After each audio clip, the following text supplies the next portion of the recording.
Good morning all. আজকে হলো সোমবার। তো আজকে তো ভোটের রেজাল্টের দিন। তো ছাদ থেকে কিছু সবজি হারভেস্ট করেছি।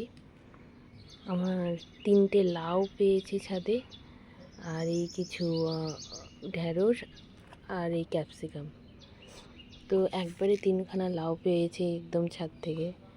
মানে আমি ভেবেছিলাম তো লাউ গাছে যে লাউগুলো আছে ওগুলো হয়তো হবেই না, তো ভালো হয়েছে, লাউ পেয়েছি 3টে একসাথে। তো তোমরা প্লিজ আমার পুরো ভিডিওটা কিন্তু অবশ্যই ইউটিউবে যারা আছে ইউটিউব থেকে অবশ্যই দেখবে চ্যানেলে, আর আমার চ্যানেলটাকে অবশ্যই সাবস্ক্রাইব করবে।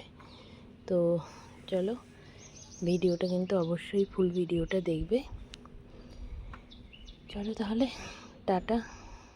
আবার অন্য আরেকটা হারভেস্টিং ভিডিও নিয়ে আসবো। টাটা।